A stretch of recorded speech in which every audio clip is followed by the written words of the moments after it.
बिस्मिल्लाहिर्रहमानिर्रहीम। अस्सलाम वालेकुम। बहुत पहले जब हर जगह बादशाही हुकूमत किया करते थे, एक मर्तबा एक बादशाह अपने एक मुलाजिम सरदार से नाराज़ हो गया और उसे दरबार से निकाल दिया और हुक्म दिया गया कि तुम दिन रात अपने घर में पड़े रहो, ना कहीं बाहर जा सकते हो और ना ही कहीं काम कर सकते हो। ये बज़ाहिर मामूली हुक्म था, क्योंकि दिन रात घर में पड़े रहना, कुछ काम काज न करना और फारिग वक्त गुजारना बहुत मुश्किल होता है। वैसे भी एक आम आदमी एक ही जगह और एक ही किस्म के लोगों में रहते रहते घबरा जाता है और तो और बहुत वहशत होती है। वक्त काटना दो बार हो जाता है। चुनाचे उसके साथ भी ऐसा ही हुआ। वो सारा दिन पड़ा रहता और कोई काम नहीं कर सकता था। सरदार बहुत परेशान था, क्योंकि उसके बच्चों के पेट भरने का सवाल था। जब वो घर से बाहर कदम नहीं निकालेगा तो बीवी बच्चों को खिलाएगा कहाँ से। इत्तेफाक से कुछ दिनों के बाद बादशाह, वज़ीर और शहजादे बुलाए गए। सरदार को एक तरकीब सूझी तो उसकी आंखें चमक उठीं। उसने अपनी बीवी को पड़ोस में एक कीमती जोड़ा लाने के लिए भेजा। वो पड़ोस से कीमती जोड़ा ले आई। सरदार ने मांगे का कीमती जोड़ा जल्दी से जेब-तन किया और घर से निकल पड़ा और शान से चलता हुआ शाही दरबार में जा पहुंचा। दरबारी समझे कि कोई मुअज़्ज़ज़ मेहमान है। उसे ले जाकर बड़े अदब से दूसरे बड़े लोगों के साथ कुर्सी पर बिठा दिया। सरदार गर्दन अकड़ाकर कुर्सी पर बैठ गया।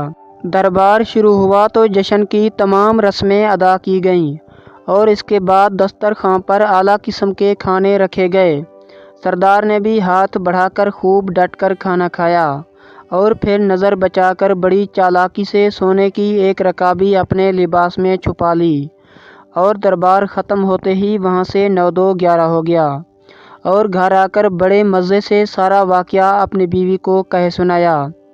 इसके बाद उसकी बीवी बाज़ार जाती और सोने की रकाबी का एक टुकड़ा काट कर फ़रोख्त करके कुछ रकम ले आती। यूँ सरदार की ज़िंदगी आराम से गुजरने लगी और परेशानी दूर हो गई। उधर दरबार के नौकरों ने देखा कि सोने की एक रकाबी कम निकली है तो बेचारे बहुत घबराए और रकाबी ढूंढने के लिए इधर उधर दौड़ने लगे। बादशाह ने उनकी हालत देखकर कहा कि तुम सब क्यों परेशान हो? मुझे मालूम है कि सोने की रकाबी गायब हो गई और अब वो तुम्हें नहीं मिलेगी। मुझे ये भी मालूम है कि वो रकाबी किसने चुराई है। अगले साल फिर जश्न हुआ और दरबार मेहमानों से भर गया। जश्न के इख्तिताम पर मेहमानों को खाना दिया गया। सरदार भी उस मौका पर मौजूद था। खाना खाने के बाद फिर उसने नज़र बचाकर बड़े इत्मीनान से एक सोने की रकाबी अपने लिबास में छुपा ली। दरबार ख़त्म हुआ तो मेहमान जाने लगे तो सरदार भी महल के दरवाज़े से बाहर निकलने लगा कि अचानक बादशाह सामने आ गया। बादशाह को देखकर वो बहुत सटपटाया और घबराकर इधर उधर देखने लगा। बादशाह ने हाथ बढ़ाकर उसका हाथ पकड़ा और कहा कि पिछले साल की रकाबी ख़त्म हो गई, जो फिर एक और रकाबी ले जाना चाहते हो। ये सुनते ही सरदार के होश उड़ गए और खौफ के मारे कांपने लगा। आखिरकार बादशाह के कदमों पर गिर पड़ा और कहने लगा कि हजूर के हुक्म की तामील में मुझे मेरे घर में बंद कर दिया गया था। कई महीनों तक परेशान और तंग दस्त रहा। आखिर मजबूर होकर ये नाज़ेबा हरकत की। हजूर मुझे मुआफ़ कर दें। बादशाह कुछ देर सोचता रहा, फिर कहने लगा कि अच्छा, हमने तुम्हें मुआफ़ किया और तुम्हारी मुलाजमत भी बहाल कर दी। गलती हमारी ही थी। हमने ही हुक्म ऐसा दिया था कि आदमी भूख और तंगदस्ती से मजबूर होकर चोरी करने पर आमादा हो जाता है। अगर हम तुम्हें घर में कैद न करवाते तो शायद तुम ऐसी हरकत कभी न करते। जाओ, अब ऐसी हरकत न करना।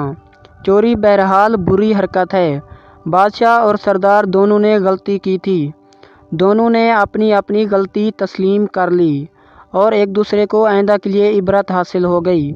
कहते हैं कि फिर सरदार ने कभी चोरी ना की और ना बादशाह ने कभी किसी को ऐसी सज़ा दी।